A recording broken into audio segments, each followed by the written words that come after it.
ദിവ്യ ദിവ്യ ഇതെവിടെ പോയി കിടക്കണ ദിവ്യ? നിന്നോട് ഞാൻ പല പ്രാവശ്യം പറഞ്ഞിട്ട് നീ നിന്റെ പെണ്ണുമ്പിള്ള വിളിക്കണ പോലെ എന്നെ വിളിക്കില്ലേന്ന്. ഒന്നുമില്ലെങ്കിൽ നാലാളറിയപ്പെടുന്ന ഒരു ദിവ്യനല്ലടാ. ദിവ്യ എന്നല്ലാണ്ട് പിന്നെ ദിവ്യ എന്ന് വിളിക്കാൻ പറ്റുമോ? അത് പറ്റത്തില്ല. പക്ഷെ നീ ഇങ്ങനെ വിളിക്കുമ്പോൾ നിന്റെ പെണ്ണുമ്പിള്ള വിളിക്കണ പോലത്തെ ഒരു ഫീല്. ഒരു കാര്യം ഒരു റെസ്പെക്ട് കൊടുത്ത് തന്നെ വിളിച്ചേ. ഒരു കാര്യം ചെയ്യാം, നാളെ മുതൽ ശ്രീ ദിവ്യ എന്ന് വിളിച്ചോളാം. അത് വിളിക്കും.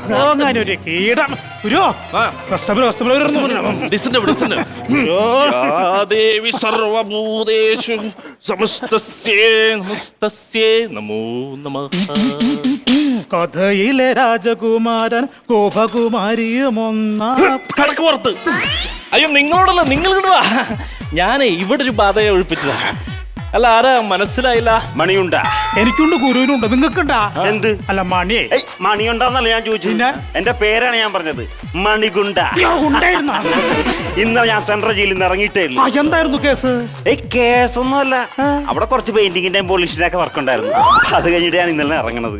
അല്ലുണ്ടേ? എള്ളുണ്ടേ? അല്ല അല്ലുണ്ട. എല്ലാരും മുൻപിലുള്ള കത്തി വെക്കരുത്, ഇതെന്താണ് പിറകെ കൊണ്ട് വെക്കരുത്. അപ്പൊ അതറിയത്തില്ലേ പിടിച്ചത്?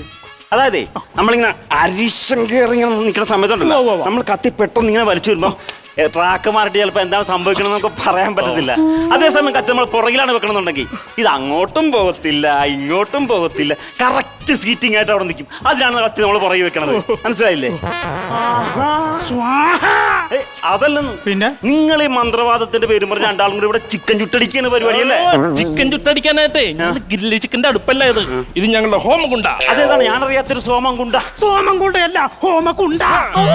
വ്യക്തമായിട്ട് പറയണ്ടേ? അതെ, നിങ്ങളുടെ സൈഡിൽ അടിച്ചിരിക്കുന്ന തേളിന്റെ ടാറ്റുണ്ടല്ലോ, അത് കലക്കിട്ടാ. ഇത് സേട്ട് അടിച്ചതാണ്. സേട്ട് ടാറ്റു അടിച്ചതല്ലെന്ന്. പിന്നെ കടമടിച്ച കാശ് തിരിച്ചു കൊടുക്കാഞ്ഞിട്ടേ പുള്ളി കമ്പിപ്പാറ കൊണ്ട് അടിച്ചതിന്റെ പാടാണിത്. അല്ല ഞാനൊരു കാര്യം ചോദിക്കട്ടെ, ഈ ദിവ്യന് നാട്ടില് ഭയങ്കര ഒരു കഴിവുള്ളൊരു ദിവ്യനാണെന്നാണല്ലോ പറയുന്നത്. അങ്ങാണെങ്കിൽ പിന്നെ ഈ അന്തരീക്ഷത്തിന് ഭസ്മൊക്കെ എടുക്കാൻ അറിയാം? അയ്യോ അതൊക്കെ ഔട്ട് ഓഫ് ഫാഷൻ അല്ലേ? അതെ, ഇപ്പൊ ഞങ്ങൾ അന്തരീക്ഷത്തിന് ആപ്പിൾ ഓറഞ്ച് ഒക്കെയാണ് എടുക്കാറ്. ആപ്പിളൊക്കെ എടുക്കാറുണ്ട്? അങ്ങനെയാണെങ്കിൽ എനിക്കൊരു ആപ്പിൾ എടുത്തു തന്നെ.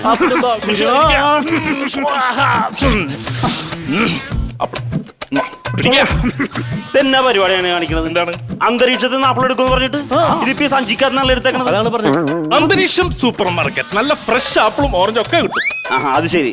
അപ്പൊ മൊത്തത്തിലൊരു ഉഡായിപ്പ് സെറ്റപ്പ് ആണ് ഇവിടെ. അതെ, നിങ്ങളെന്റെ തനി സ്വരൂപം കണ്ടിട്ടില്ല. എല്ലാം കാണുന്നു. അങ്ങനെ വരാൻ കാണുന്നു. അതെ, അകക്കണ്ണുകൊണ്ട് കാണുന്നു. അങ്ങനെയാണെങ്കിൽ ദിവ്യ എന്റെ ഭാര്യ ഇപ്പൊ എവിടെയാണെന്ന് പറയാൻ പറ്റുമോ? അവക്ക് ഇടയിച്ചിരി കറക്കം കൂടുതലാണ്.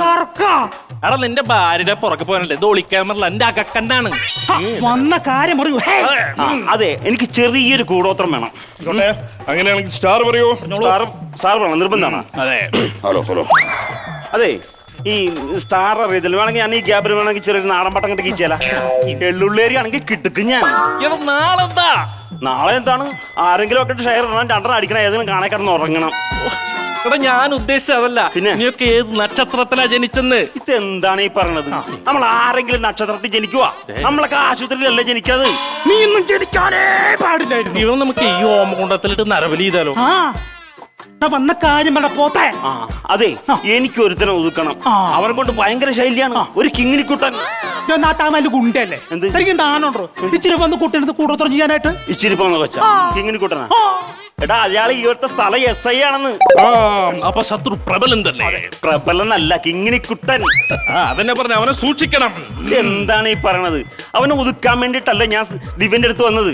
അപ്പൊ എങ്ങനെ ഞാൻ എന്തിനാണ് അവൻ സൂക്ഷിച്ചുകൊണ്ട് നടക്കണത്? ഇതൊക്കെ വലിച്ചു പറക്കി ഒന്ന് തന്നാണ്ടല്ലോ. അതല്ലാണ്, അവനെ സൂക്ഷിക്കണം. ഈ കൂടോത്രത്തിൽ നിന്ന് ഒതുങ്ങത്തില്ല. നിൽക്കത്തില്ലേ? അവന് നമുക്ക് നമ്മുടെ മായാമോഹിനി ഭസ്മില്ല, അത് ഈ മായക്ക് എന്തിനാണ് മോഹിനിയുടെ ഭസ്മം? അല്ല കണ്ടലിക്കണ്ട, അതല്ലടാ.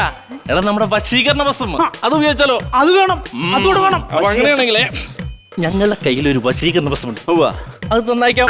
ഈ വശീകരണ ഭസ്മം എന്ന് പറയുമ്പോ അത് സിമ്പിൾ അല്ലേ? അത് വശീകരണ ഭസ്മം എന്ന് പറഞ്ഞാൽ നമ്മൾ ഈ വശീകരണ ഭസ്മം എടുത്തിട്ട് നമ്മൾ നെറ്റിയിലാണ്ട് വാരി പുറക്കണം. എന്നിട്ട് നമ്മൾ വശീകരിക്കുന്ന ആളുടെ മേലെ കണ്ണിലേക്ക് നോക്കണം. അങ്ങനെ അയാളുണ്ടല്ലോ കാബ്ര ഡാൻസ് കളിച്ച് പെണ്ണുങ്ങളെ പോലെ പിറകെ കൊടുക്കുള്ളൂ. ഇത് പൊളിക്കുന്ന ഭസ്മം കൊടുക്കുക. ഭസ്മമാണ്, ശ്രദ്ധിക്കണം ശ്രദ്ധിക്കണം. അതായത് വശീകരിക്കുന്ന ആളുടെ നേർക്ക് മാത്രമേ പ്രയോഗിക്കാൻ പാടുള്ളൂ. മനസ്സിലാവുന്നുണ്ടോ?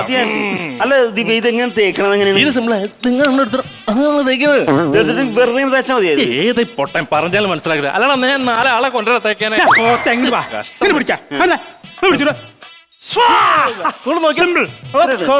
സൂക്ഷിച്ച് നോക്കണം.